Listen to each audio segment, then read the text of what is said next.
Hello,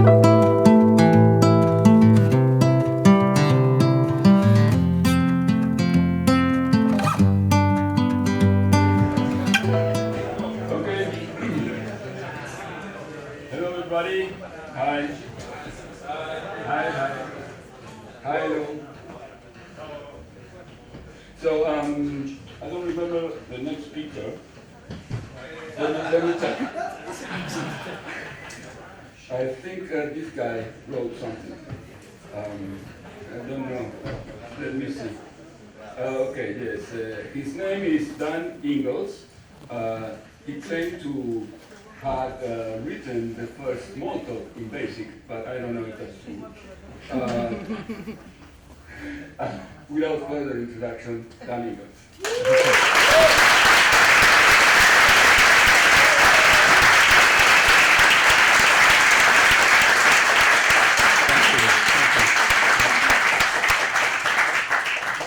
Thank you, Hernan.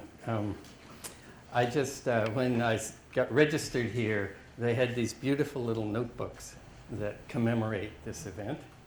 And I was given a gift of many because I said that I loved them. So I'm so happy I will have the FAST 2022 notebooks for the rest of my life.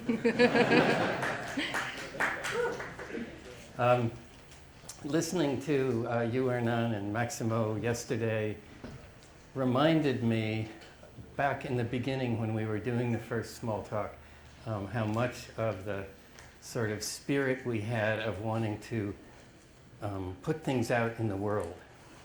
And it actually took a while to do that because we were working for the Xerox Corporation, but eventually things did get out in the world. And there's so many things, you know, a lot of Alan's context in terms of, well, he had a vision, but a lot of that context was in terms of education. And he often talked about Maria Montessori and how she would set up a classroom and have, there'd be a table with a whole bunch of things you could play with, and then but sort of unscripted. And then also, of course, you could put them together in unusual ways. And I think Alan sort of saw from the beginning that if you were going to have a world of objects and have them be able to be connected together in unanticipated ways and be creative, then things would have to be done by messages. And I think that's kind of the backstory to everything that we've been doing. So I'm going to go through a bunch of things that I've shown in one place or another, and some things I may show just for those who haven't seen them before. But also what I'd like to do is to take a little bit of time in each one, and maybe not show so many, just to talk about the lessons learned, things that worked out well, things that didn't, things that were lucky, things that were unlucky, that kind of thing. It begins for me with when I came to Xerox, through various fortunate events, ran into Alan Kay, and at that time the Alto was being built. This is, and I'll say a bit more about the Alto. It was sort of the first amazing bitmap computer that Xerox built. And at that same time, Alan came up with a one-page description of a simple object-oriented language, a language for objects that were instances of classes and that communicated by sending messages. And everything would be done that way because, you know, this Alan, and we were all thinking this way, things should be simple and uniform. You know, if you do stuff by sending messages, then adding two numbers should be done by sending messages. And what Alan came up with, well, I'll just give you a tour. Let's go. And let me say a bit about the Alto. So the Alto, there's a picture of one. It's a couple of things made it revolutionary. One was the bitmap display. So this is back in 1972, and there just had not been beautiful black and white bitmap displays, and it was high resolution too, 600 by 800.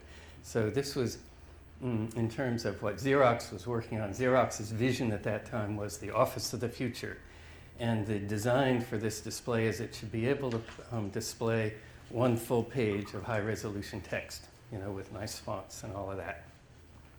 And it was designed by a couple of other guys, Butler Lampson and Chuck Thacker, and Alan participated in this too. It was a really beautiful design done by microcoding.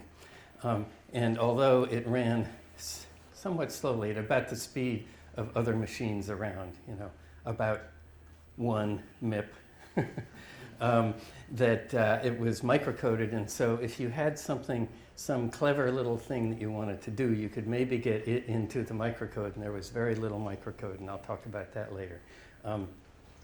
But then it could run 5 times faster and perform well. It was one of its tasks in the microcode was to emulate the Data General Nova, which was a well-known mini computer at that time.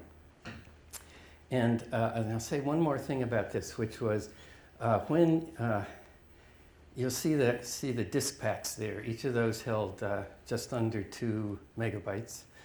It's like a floppy, except it spun fast, so you could read it pretty quickly. And so we built a Smalltalk system on that, and it was stored in this. It was stored in there. You open this up, put it in, and when you saved the entire contents of the memory, it could be written onto that disk in 1 second. And the folks who were working on the operating system for this had a debugger that would write everything out of memory in 1 second, and then read in a debugger and do that like that.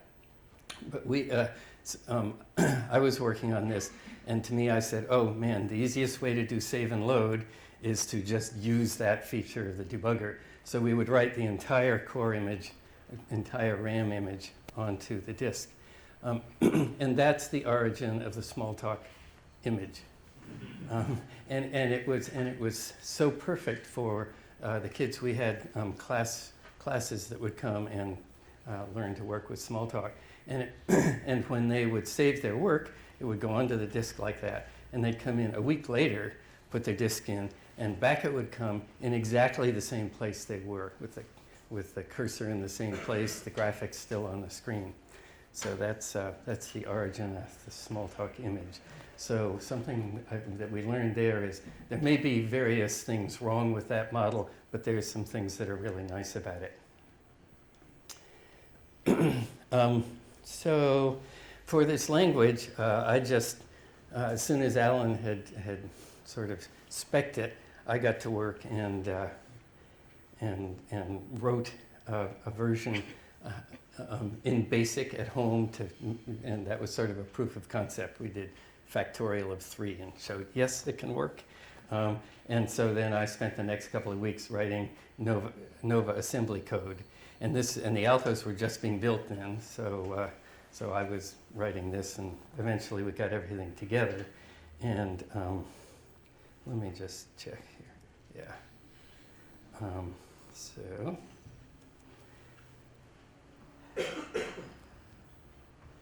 Okay, so there's a picture of the screen on the left. So this is, what you're looking at right now is an app written in the Lively kernel, which is a JavaScript system that I wrote with some other people that's sort of very much in the model of Squeak. But right now it's just being an application. So I wrote an emulator for the Data General instruction set, and we were able to take, when we left Xerox, a few of those disk packs were left around, and I think even in the trash, and some well-meaning soul gathered them up and wrote all their contents on a CD. And I got a hold of that, and one of them had the original Smalltalk code interpreter. So it was really fun getting this going in the Lively kernel, because it started to work and then finally worked.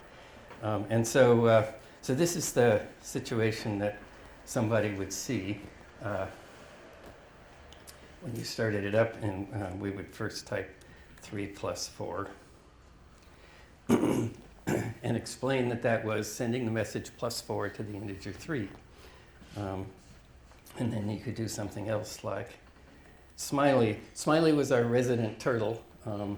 It's sort of following Seymour Papert's work with turtle geometry because we wanted to have something motivating for kids.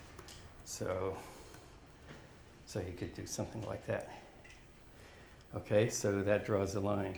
And then you can sort of get the sense of objects because you can say 3 is, what's 3? It's a number. And you could say, Smiley is a, what? That's a turtle. So there were those objects there in the system. And then you could do fun stuff. You could get more into numbers or more into graphics and so on. But so let me just, for I to 300.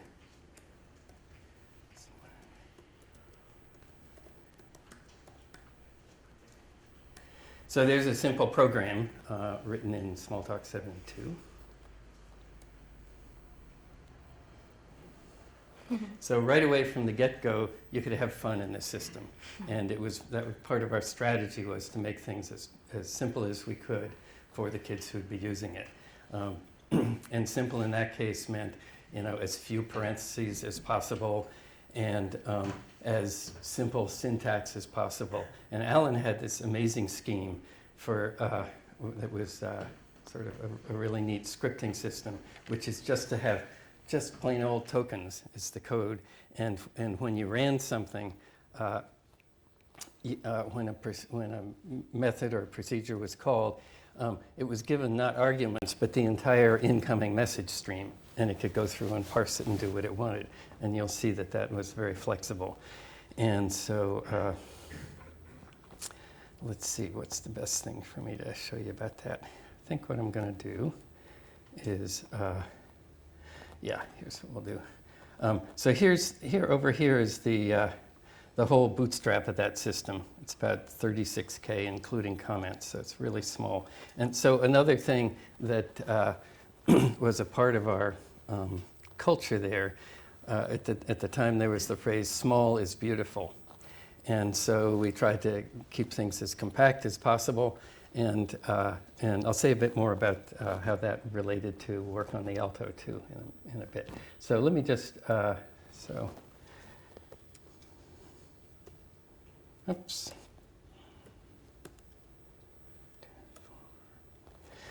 So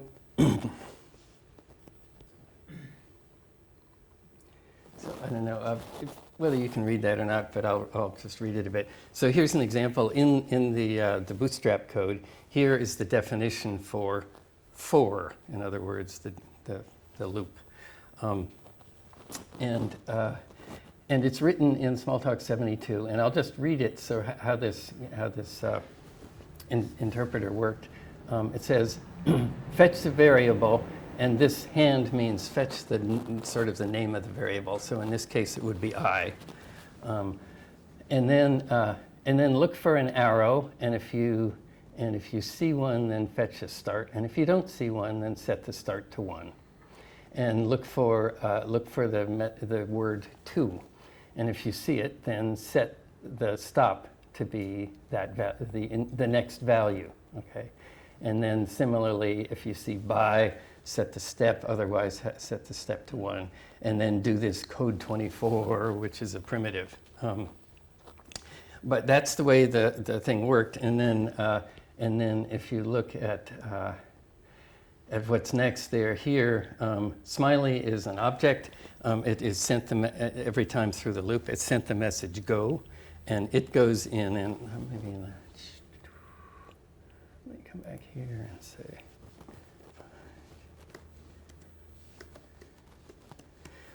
Two was the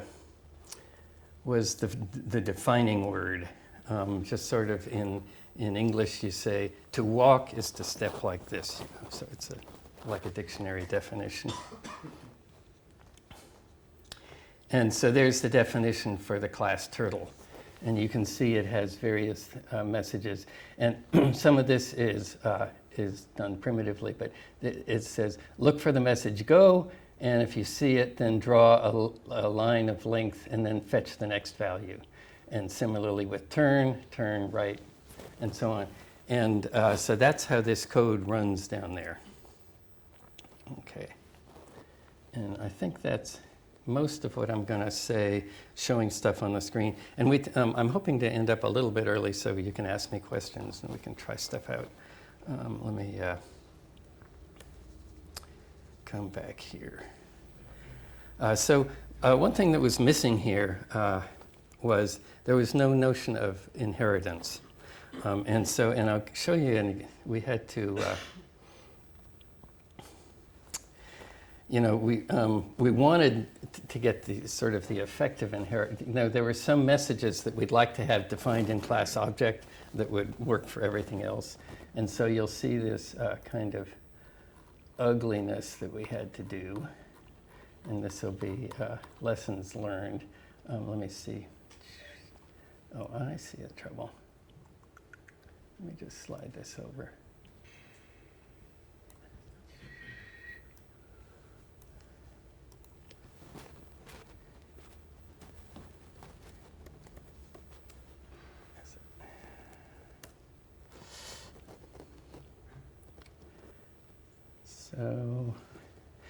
So we would, we wanted to, remember I typed in 3 is a what, and it came out as a number. And so most things responded to this with is it eval. So is it was a vector, and I'll show you.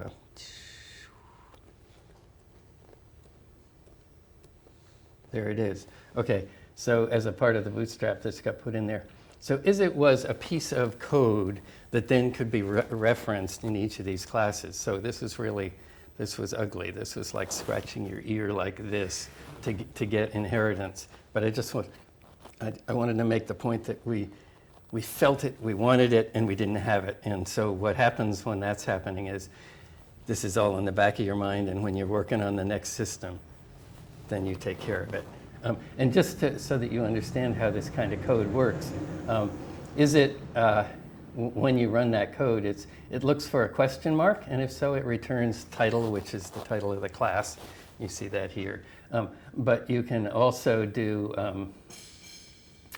you could say, for instance, is it a turtle? And if so, it would return, let's see, I think we could say that.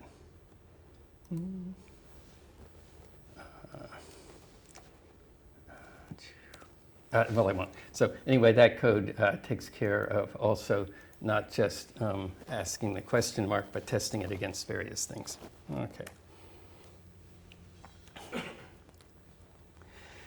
So it was easy to teach. Objects and messages really worked. And an interesting thing was that although the system was arguably the slowest interpreter in the world, because things were done with messages, when you made a change to the system, it could take effect right away. There was no need to wait for compilation. So that was a thing we really learned and never left it. And actually, to the extent that some of our work went out and had an impact in the world, people realized that, oh my God, this is true. You can have a big system, make changes, and not have to wait for compilation. Downside, it was really slow. And a worse downside is that because objects were parsing the messages while they were being sent, you couldn't tell by looking at a piece of code what it was going to do. You'd have to think, oh, this is a turtle, and so it's going. I think it's a turtle, and so it should understand go to be a message that does this and such. And so. And you can, it's the case that if you can't read code, then you can't compile it, because the compiler's in the same situation of wanting to write code from it. And it had even worse problems, which is that you could then, it was possible to merge two pieces of code, and the new piece of code would cause things to parse differently, and you get terrible errors. That happened very seldom, but it could happen. Generally, we wrote code in a style that just we sort of knew how things would parse. And we very quickly got into that pattern of, if you see this selector, then do this method. If you see this, do that method. So that's the other thing that we really learned from this first sort of childlike system. I just want to say a quick thing about the Alto. It was really space confined. So if some of this looks overly simple, it's because we had almost no space to work with. The entire memory of that computer was 64K. They were 16-bit words at least. But the display was part of that memory. And so right away, half of the memory got taken to display the bitmaps. And then there was the interpreter in the OS took away 16 more K. So that left you with an object memory of 18K, which was enough for 2,000 objects. However, a bunch of them were in the base system, so that left about 1,000. So 1,000 free objects to do great things. So I worked with Tate Kaler on this system called OOZE, which was an object-oriented virtual memory. And it was really subtle, but it actually really worked. So it was wonderful. It made an object pointer be 16 bits, which then was hashed into a table. And if it was in memory, then everything worked the way you'd expect. If not, it went through another subtle forms of tables to find it on the disk. So this turned out to be a perfect match for the Alto because we had just enough space to have a decent resident object table, and it was able to address nearly the entire disk pack. It was unfortunately, it slowed things down even more. And if you started looking at something you had not looked at before, the the disk drive in the Alto would sort of sound like a washing machine for a minute. And then, but it allowed us to do big projects, and we knew things were going to get better. Okay, so we would sometimes be, waiting for when's it going to do this, but we knew that things would run faster eventually. So Smalltalk-76 was the answer to that. I had been sort of wrestling with how could you compile this stuff, and I came up with the keyword syntax that you all know from Smalltalk. You can sort of see how it was the Smalltalk-72 and doing turtle geometry really imprinted us. And so you can see here's how the code in the new system was for I to 300 do. So it was pretty much as simple as it had been, it was interpreted by having a byte-coded stack machine. It sent messages but now in a compiled way, so that you knew exactly what would happen. This could be parsed. Obviously, you can tell from this, it's sending the message and creating the object for to do, and the turtle is clearly sending those messages. And the wonderful thing about this project was that, let me show. So there's a diagram of the stack machine. You may all be familiar with this, but at the time we had to create this thing from scratch. And I had a pretty clear idea about how the interpreter needed to work. But how are we going to sort of write that all from scratch? But we had Smalltalk-74, which was the Smalltalk-72 that I showed you at the beginning, plus OOZE, this virtual memory, so we could do big stuff. And so we simulated this entire thing in Smalltalk-74, in Smalltalk. And finally got it to work. We said, oh, yes, it can work. And then we had Ted Kaler wrote a big conversion routine that would take the working Smalltalk-74 objects and move them into a new virtual memory. So that got the whole thing running. But the beauty of it was, in order to make it this far, we had to define the class for stack frames, contexts. And so there, there was the definition of context sitting in front of us, and all we had to do was just recode that in the new language, and we had context running in the high-level language.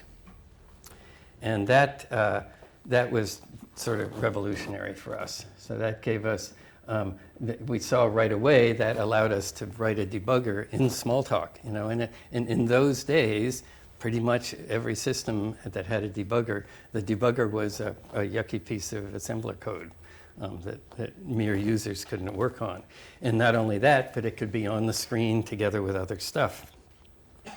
And also this also opened up the language to allow us to write new control structures, which was also pretty unusual in other languages. So typically you had if and for and what else. And in Smalltalk-76, you could write all your own that would make better code.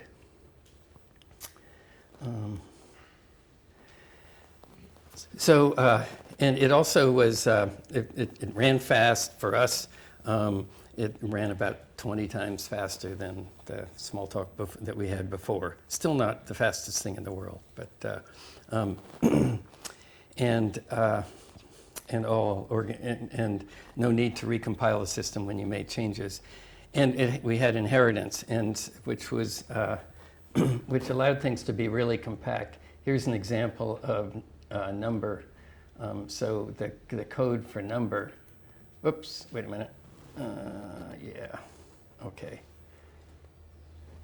It was Gilad talking about the fact that you can't be typing in the middle of if you're in Keynote. And I feel like I should make a big apology here that I'm using Keynote, because usually when I have a bit of time to prepare everything, I try to run it from within Smalltalk. And some of these are in Smalltalk.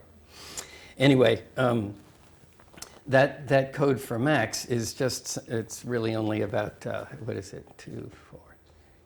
It's about 12 bytes, really tiny. But also with inheritance, that is inherited by any other classes that inherit from number.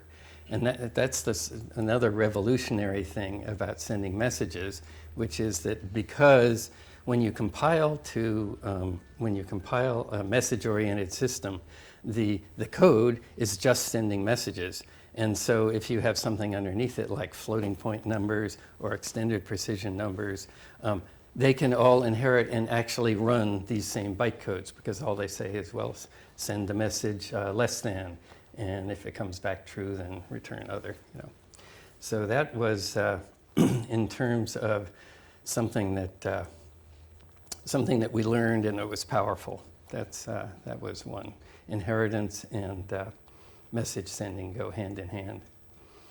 And let's see, let me get out. So this is Smalltalk-76 as it ran on the screen. It's actually, what we're showing here is Smalltalk-78. And I might just show you a little bit of that.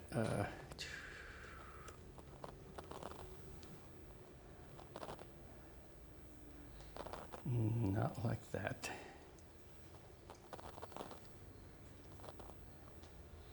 Okay, yeah. So you see a couple of things here. One of the things you see is a class browser like you would expect. Now, the first time we brought Smalltalk-76 up, we didn't have that kind of paned browser. And the whole approach of paned windows was started by Larry Tesler. And it fit in really nicely to doing browsers and debuggers. I have to say that Alan was not a lover of this, because it's sort of a professional's point of view about things. In other words, there's hidden stuff behind it. You have to know where things are. It's like a first learning child. When something goes behind the wall, the child thinks it's not there or doesn't know where it is. And it's the same thing for learning programmers. Until you learn the whole thing about the class organizations and the system organization, you don't know how to work one of these powerful paned browsers. So there was an earlier version, but anyway, we came to this, and And I'll come back and say a word or two about that afterwards. The system had still this nice feel to it, which was you could just reach into any text and evaluate the code, and it had big numbers, and so it had gotten pretty mature at that point. And I'll show you just a little bit about. Well, actually, I think what I'll do is I'll come back to this if anybody wants to do it, because I don't want to take up too much time. But this is the system in which I gave a demo to Steve Jobs and changed how text selection works sort of on the fly. Well, yeah, I'll do it. I'll do it quickly. Yeah. You want to say it again? Yeah, right. Yeah. Do you want to play the Steve Jobs part? No, out of respect, no. Yeah, so I went and I sort of showed him, here you can look in this browser and you can find the, well, let's see.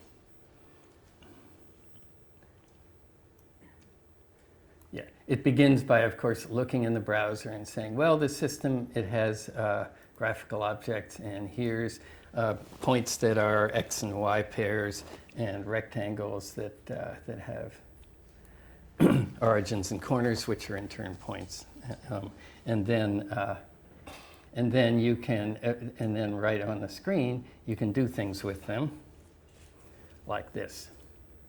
And so this says, send the message comp to a rectangle that's created from the user, and you can and do that a couple times, and that sort of shows you the complementing effect of white on black. And I do this a couple of times, and if the offset is just right, you see this effect, which is, oh my gosh, just by doing this comp effect twice, you can get the effect of drawing a whole border around something. So that makes it simple. And there's a bit more story here, which is, let's just do this. Yeah. So one of the things that's, remember, we're back in Xerox, and we're thinking about the office of the future, and so we're trying out executives and secretaries trying to use such a system. And they found that if they were selecting text and made a large selection, it made this sort of big black hole. And a lot of people in those days thought that was kind of scary. It's like, what's happening to my text? And so having done, whoops, I made it go away. Well, shame on me. But having figured out this easy way to do to draw an outline, it's kind of interesting to then go and find the part of the system that actually does selection and see if we can't change it. So let's go to text objects and text image and selecting, and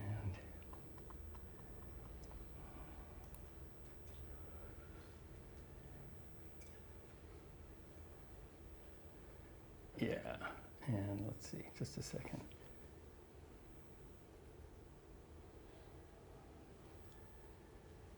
So this, here's the code for reversing a selection on the screen. And now, so we sort of need to find the different parts. So there's a first partial rectangle, which is the first line. Then there's a big block, which is all the stuff in the middle. And then there's the bottom part. And you can see in this code that in each case, it will then call comp rect for each of those rectangular areas. So we can now look at the code for comp rect, and we see that it does uses that message that we just tried out. It intersects the frame with the rectangle and the window, and then sends that message comp. Okay, so that would do the selection. And now what we should be able to do is to copy that line and paste it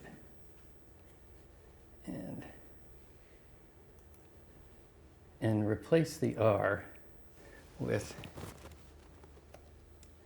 R copy translate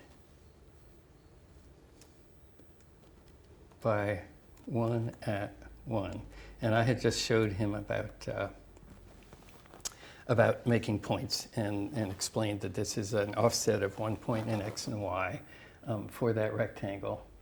And now I've saved that code, that little, I just hit Command S. Oh, I should have done it from the menu. Beg your pardon, because that's how we would have been doing it.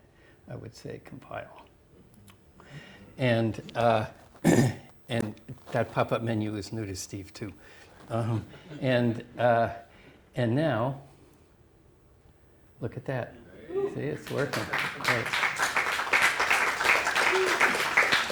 And it's notable also that this is it's a big system with lots of procedures, lots of data types, lots of objects. And it's like a twinkling when I say compile. Just nothing at all, no time at all. And then the great thing is if you're actually working with somebody and they look at this, they say, well, yeah, but it's kind of skinny, you know, can we make it a bit bigger, fatter? So then you're right there because this system can, of course, take change at will. You're editing text just like that and save it again. Oops, yeah. Boop. And now, yeah, there we go. And it's kind of nice that between the lines the complementation cancels out. And so now we have this problem. Now if somebody makes a big selection, there's no big black hole. Problem solved. Okay.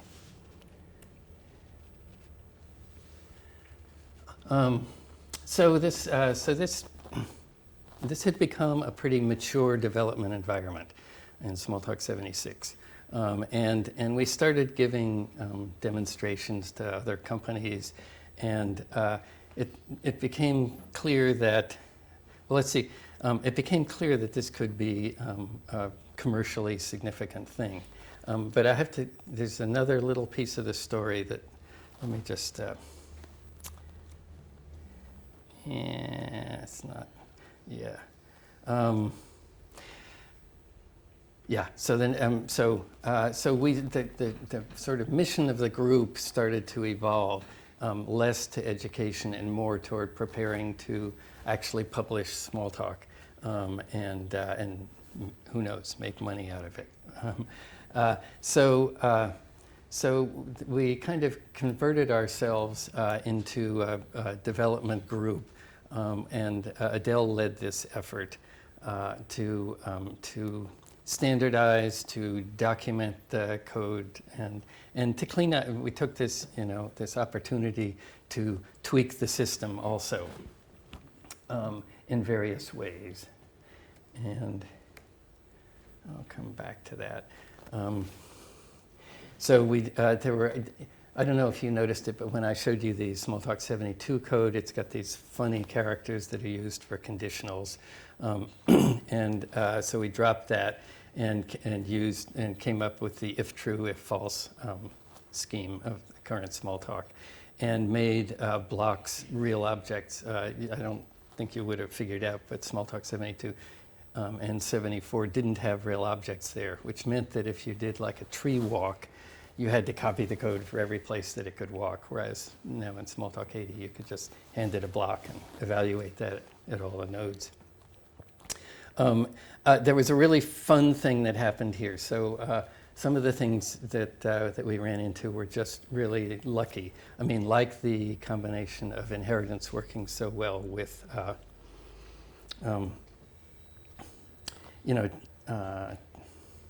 just having that work so well. But I was in charge of changing how if worked. And the thing you want to do sort of is to say, well, let's see, if you've got if true, if false, well, you sort of want to say, if if I am true, then return the true block value. If I am false, then return the false block value. But that's just calling the thing again. So it's like there you need a primitive to do that. But it turned out that it was a beautiful solution, which was that to make two subclasses of Boolean, and one of them evaluates if true, if false. So true evaluates it by returning the true block value, and false returns the false block value. So just sort of out of nowhere, you have this solution to a circular if. And of course, that's because message dispatch is a higher form of testing and subsumes that.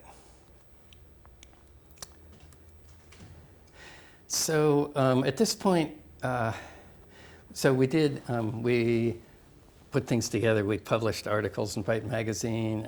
Dale and a couple of us published books about it, and Smalltalk-80 went out in the world. And I went to Apple and did a version for that was so, and it was licensed, okay. But I did. There was an early version that was free, open source.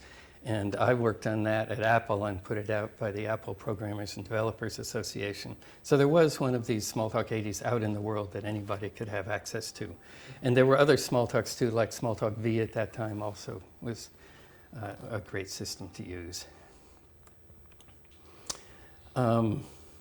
So I went away for 8 or 10 years because I had a family business that I had to go work on back in Virginia. But when I came back, Alan Kay was wanting to, as he would say, take another run at the fence and, for educational software. And he was looking around for, what's a reasonable vehicle? And we all sort of thought, well, Smalltalk has that wonderful sort of feel about having your complete software destiny. So we looked around, and a possibility was to start with the Apple Programmers and Developers version, which had no licensing restrictions. But the interpreter that I had for that was this pile of 68,000 assembly code. So it didn't look like fun to port that.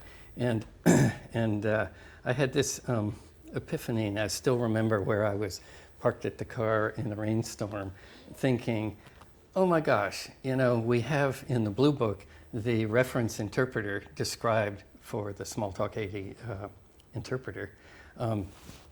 And I'd been away for 8 years, and everything ran 10 times faster. And there was 10 times more memory. And I thought, you could just run the reference interpreter. And then that would be enough to sort of get things going. And then once you had that, you could translate that into C code and write a translator to do that, and you would have an industrially competent Smalltalk. And so that was the birth of Squeak. And I can answer questions about that sometime if you want. But so the it was and other things just happened so nicely. So we got ready to type in all the reference interpreter from the Blue Book, but it turned out that Mario Walshko had done that with a class that he had, and he said, well, here, why don't you take this? So poof, there's half of our work done for us. And then something I wanted to mention earlier. I remember I talked about well, I don't know if I did, but in the process of writing Smalltalk-76, I wrote a new a compiler for it in Smalltalk-74, and it was a very sort of special purpose compiler, very simple, very short. And Larry Tesler did an extension, did another one that was the one that we know well now, which is the whole compile tree, which has the nice effect of it's not easy to absorb if you want to change it, but it has the ability of being able to write other nodes on that tree that will do pretty printing, and a special form of pretty printing is to print it in C. because the reference interpreter was written not to have message sending. So, we got things going, and it took us, and you can read the paper about Squeak.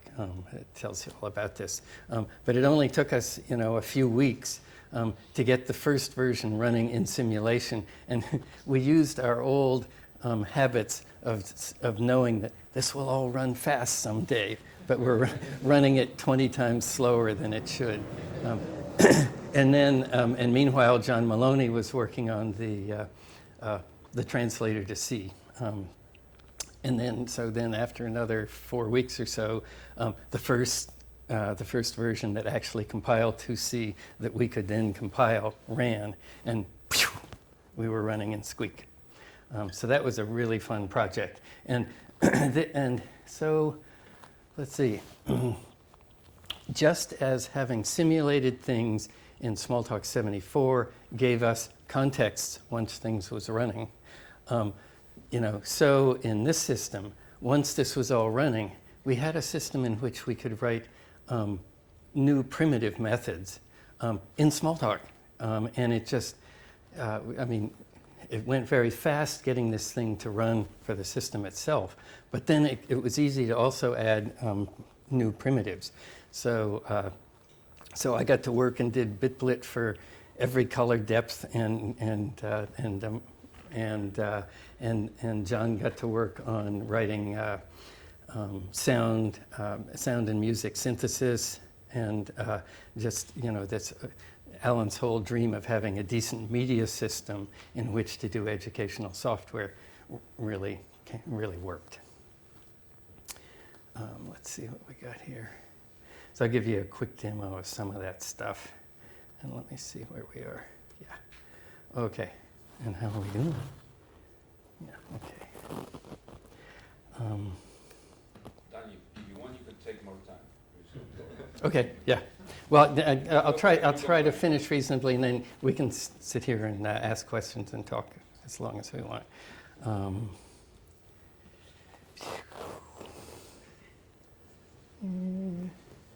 And yeah, okay. So, wait a minute, come on, Dan.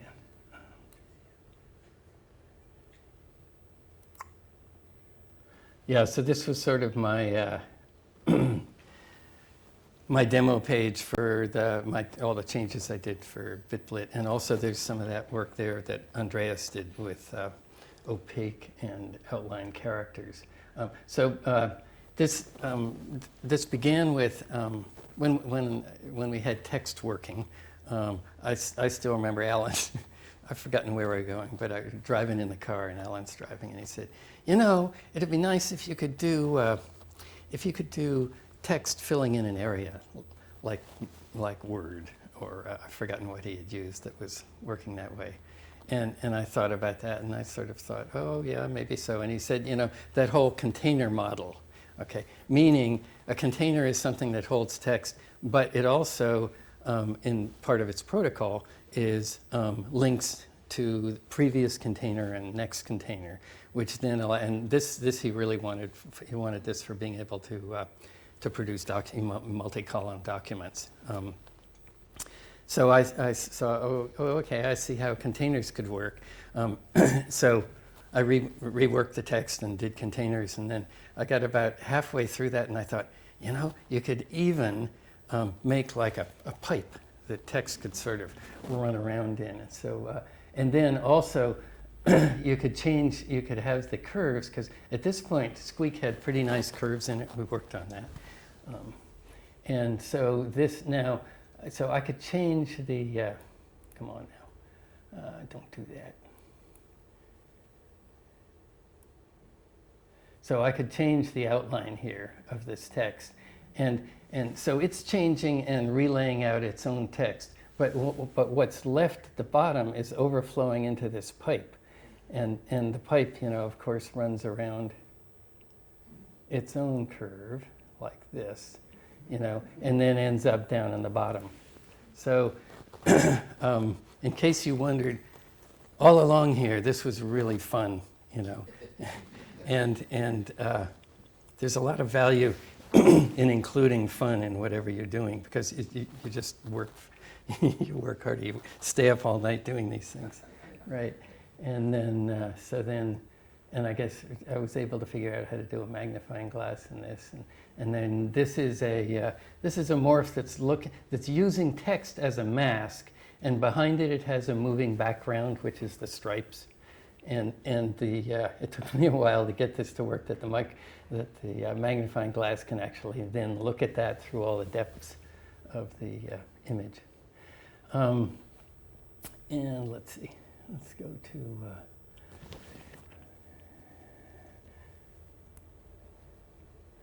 I think this is where I want to go. Yeah, so this is, this was the serious version of, okay, Alan, I think it works. So we had, and here actually is, it's the text for the Back to the Future, the article about Squeak. And so so you can select in this text, and you can start typing. And you can see it's going over to the next column. So there's, we've got 3 containers, the one at the top, each of these 2. And there's, and these also overflow to the next page. And that little transition was just playing around with Bitblit too.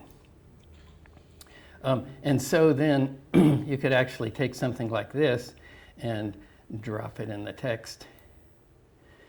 Okay. And then you could, whoops. Oh, come on. I've forgotten how you do this. What I'm trying to do is to get a hold of, let me get this moved over here. Yeah, okay. No, why didn't that work before?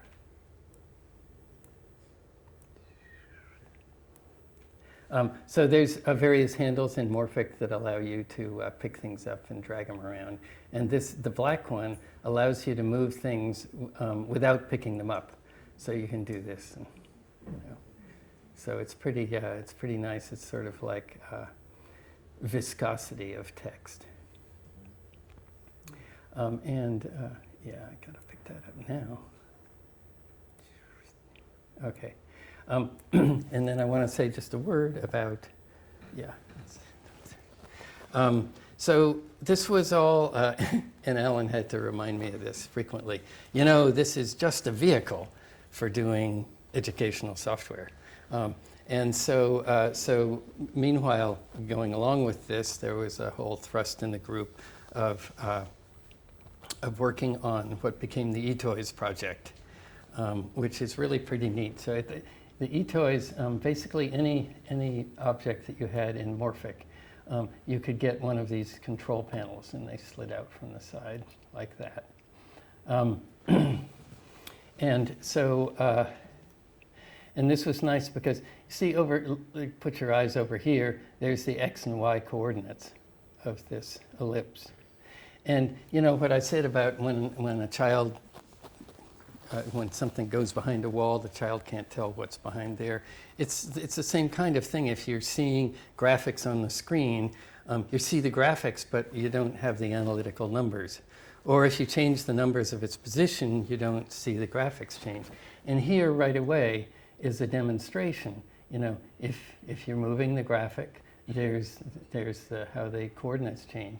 And similarly, if you scroll up the value for X and Y, then the thing moves left and right. And I'll do this so it'll move down. Not sure why that's going so slowly right now, but anyway, it should go bzzzt. So that's this is one of those systems, and of course now Scratch, which follows in this path.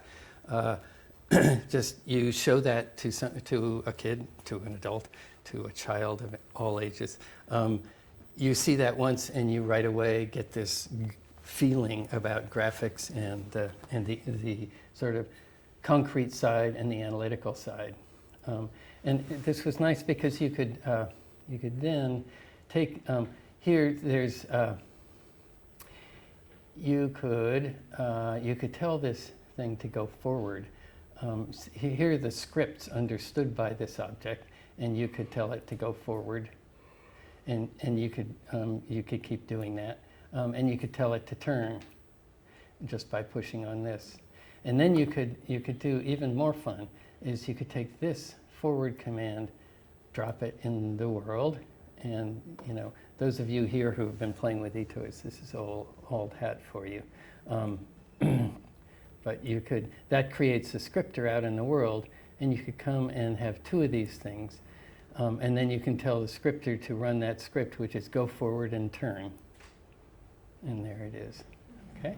So that's just, this is again something that was really easy for first-time learners to do and play with. And Alan, he always knew where to sort of tweak things using generality. And so the day I got this stuff working sort of together, he dropped this over there. And you can tell what he did.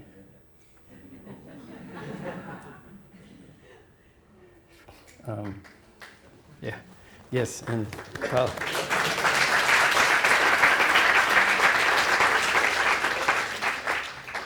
And I think I'll sort of end with what's always been my favorite demo, which Alan conceived, but sort of everybody in the group worked on. So this is a scene with musicians in it, and a whole MIDI player, and a whole MIDI control panel. And just to give you a little thing about it, it's done in Etoys, and you can actually look at the what's the best way to, what we want is the instruments, not that. No. Let me just.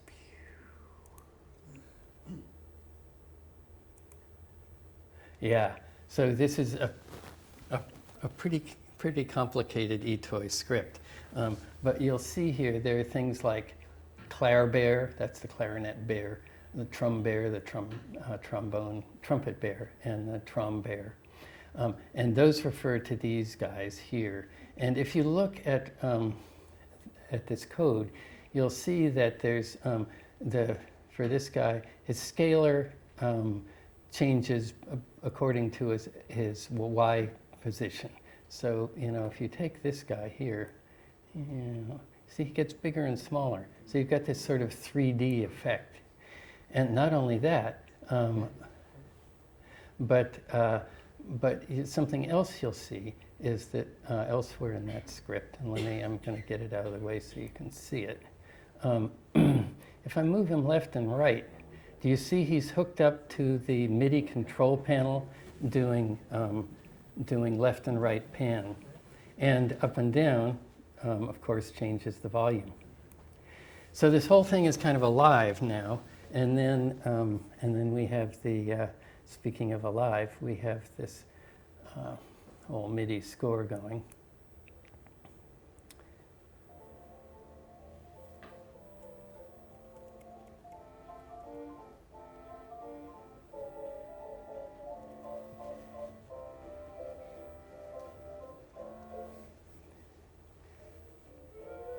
And now I can take the clarinet player and make him be quiet, or make him be loud, and move him over to one side or the other.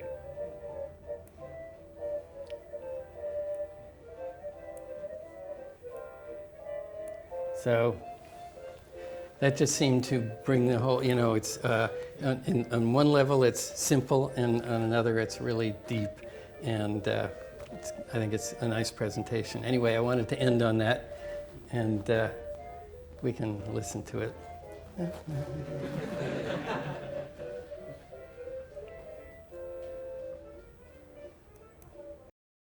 Can do lots of other things.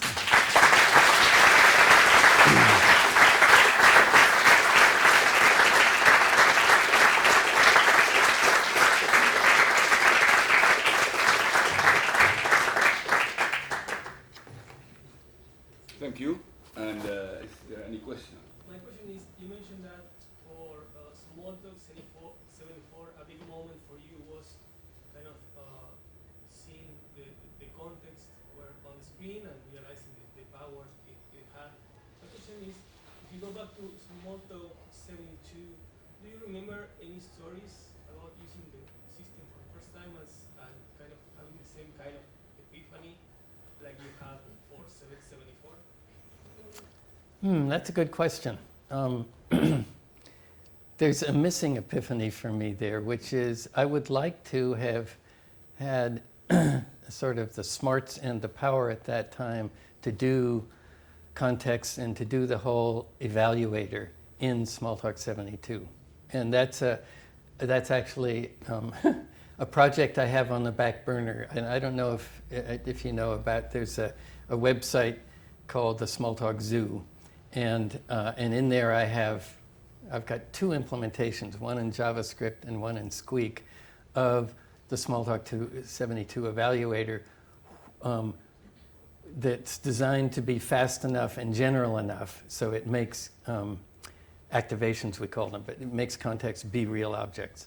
So that's something, if anybody here likes that kind of thing and wants to take a little while off or try to convince somebody that could be a thesis topic, I'd love to work with you on it. But I'm not answering your question. So the epiphany, I think so a lot of what we got started on was just getting it so that you could type stuff and make graphical things happen on the screen, because that was motivating for the kids. And then Adele at the time worked on curriculum for doing that, and there are a couple of videos on this. But let's see. Just being able to do everything immediately. We right away tried out all sorts of stuff. And I remember writing this wasn't something that could become real, but I wrote an assembler for the Data General Nova in Smalltalk-72, and it made clean code. It's object-oriented code is great for doing that kind of thing. So I'm not sure if I answered enough. Yeah, well, thanks. Yeah. Sorry, thank you. After the Alto and Smalltalk-78, I believe that Smalltalk-80 was done on the Dorado and not on the Alto, right? No, that's not so. Yep. So I'll give you how it happened. Okay. So Smalltalk-76 was running on the Alto, and then we had this project called the Note Taker, and that was to build a portable. This at the let's see, Intel had just come out with the 8086. Clearly, the 8088 could not run Smalltalk, but the 8086 looked like it could. So Alan had a bit of extra money, and there was a guy who was interested in doing a machine, which we thought of as, portable machine like this. It turned out to be a big suitcase.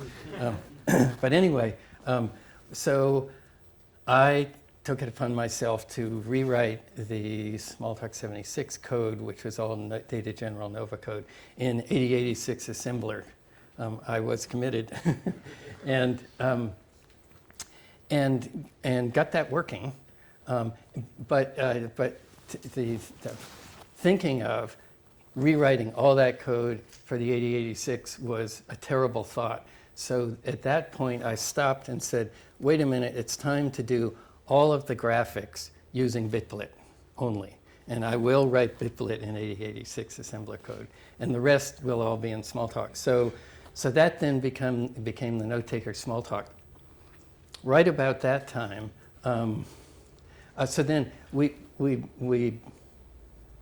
brought that back to the Alto and had the Alto running with Bitblit code, but it was a little bit slower because it was all in Smalltalk. And right about that time, the Dorado started running.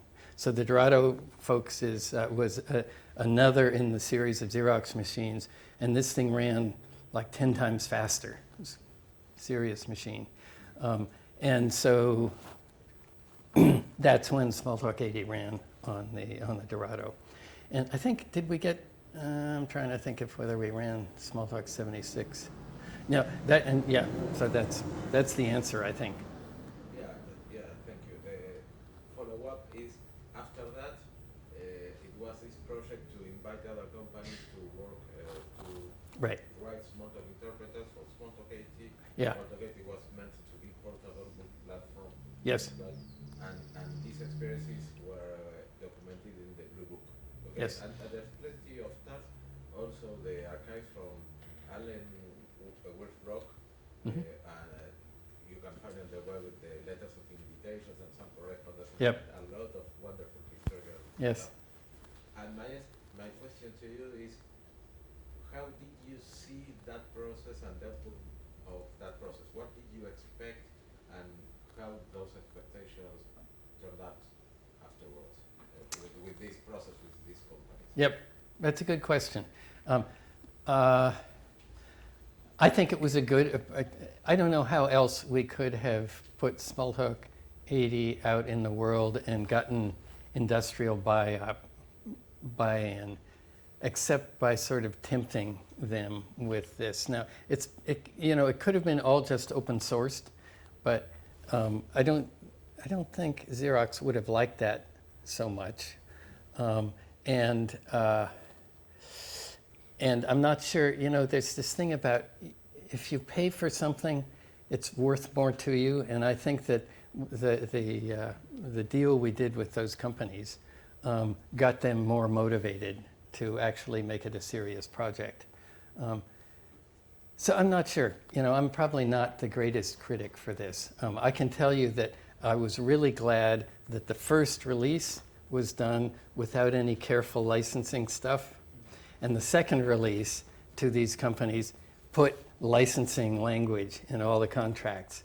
And I was able to take the first version over to Apple and make it available. And there's a bit of an answer to your question, which was I did make that completely available, and people did play with it, but no big company jumped on it and said, yeah, let's go.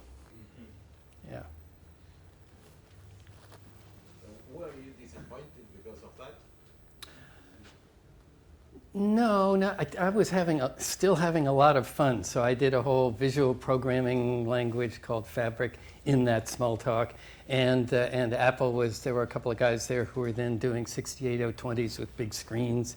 And it was starting to be, intellectually challenging.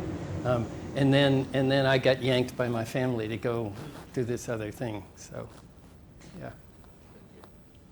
Other questions? Yes. So everything started with this idea of everything is an object, and object communicate through message. Okay, but this is a theory, a claim, and there was a process you developed to make this reality. In that process, you have to convince yourself that the theory was feasible, was true, was possible. My question is, was this something you could see from the very beginning and get convinced, or was something that you discovered as you build the system? I could see from the beginning it was going to be neat, and I think Alan could too. And actually, before we did this, I was getting interested in other languages. So what's like there was this language called PPL, which is a polymorphic programming language, and ways to. It was clear to me and clear to Alan for sure that there's a whole world of work just waiting to happen by modeling graphics with these things and having a good language to describe that. And I don't know, do you know the system called Meta? And I recommend this to everybody. There's a wonderful paper called Meta. It's actually Meta-II, Meta-II, written by Val Shorey, in which he in one page writes a compiler, and I got so excited about that. And so I was going to write a language like that, and that actually triggered Alan's whole thing. He said I could do a language that would be object-oriented in just a page, and we went off on that whole thing. No, I could feel it. You know, it's you just think of that's the way it should be, and there are various things that I'm sure I didn't do right, but it worked. You know, the very first one, the minute we, you know, even before we could see it on the screen, I could see it working. So it was natural for you to see 3 plus 4 as a message sent, because you were told since you were a kid that it wasn't a message. So there is a countercultural thing going on in your mind. It was Yeah. So clear enough for you to change that mandatory vision. yeah. So I was skeptical about doing arithmetic that way because, you know, I had played around with APL and knew how fast numbers, you know, and computers are great with numbers, and how is this ever going to work? But I did get this, you know, simplicity and generality idea. And if you have a simple thing, which is you do everything by sending messages, and it's general, it'll work everywhere. To me, that was worth doing, and I knew we could make arithmetic work, and then we'd see where it went from there, and we did see where it went from there. Yeah, that's a good question. Thank you, Randy. Yeah. Yeah, thank you. It has been like a lot of, let's say, loss in translation process between what was devised originally in Xerox and by you and the Allen team, and the, let's say, computer culture in general. So what we have now is not the things that you thought at that time. We have like this kind of, I don't know. For me, it's a kind of a dystopia, no? Like these computing machines for surveillance, like collective surveillance, in the sense that they are like collecting data all the time about us and that stuff. What do you think that could bring this idea to a broader computer culture, or for more people? What can be done to bring these ideas to more people, not to the masses, but to more people? You mean the object-oriented? No, Excuse me. the original idea of the computer as a medium for the like creative spirit and yes. empowering and Yep. personal mastery. Yep. All those ideas that are lost in the general computer culture. Right. What could be done to bring this to more people? Yep. So I don't know. I think so there was a project here even called MathMorphs that tried to be general that way, and I think there's some wonderful things that could be done artistically in a system like this, and maybe not in exactly Squeak, but if you start doing a serious artistic task in Squeak, you'd probably make Squeak better pretty soon. So it requires, you know, people talk about the killer app. It's so. We and people in this room have worked on Squeak and making it a cool thing, and variants of Squeak and OOZE. But if you want to get that sort of broader absorption in the world, and especially in, as you say, creativity, you've got to stretch that way, I think. I don't know any other way to say it. I mean, every once in a while somebody does something like that and it makes things take hold. Yeah.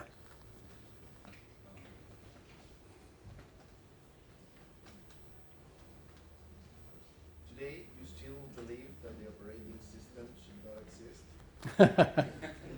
Given the complexity of everything, I mean, the computers back then Yep. were not as diverse as they are today. So this is, for those of you who haven't read it, there's a quote that I've said once in a paper that I wrote. And it was something like, an operating system is a collection of things that can't be written in a language, and so it shouldn't exist. And I do still kind of feel that way.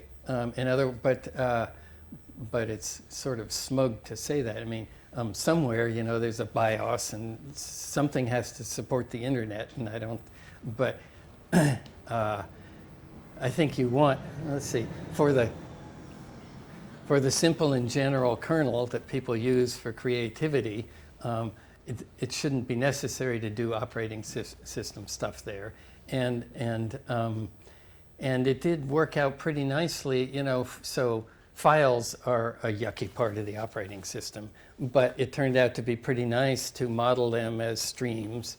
And so we have, you know, a pretty nice object-oriented view of that part of stuff. And then we try to do a good job with the internet. But it gets more complicated when you think about, oh, what if this connection breaks and how am we going to model that? So I think the answer is yes and no from me.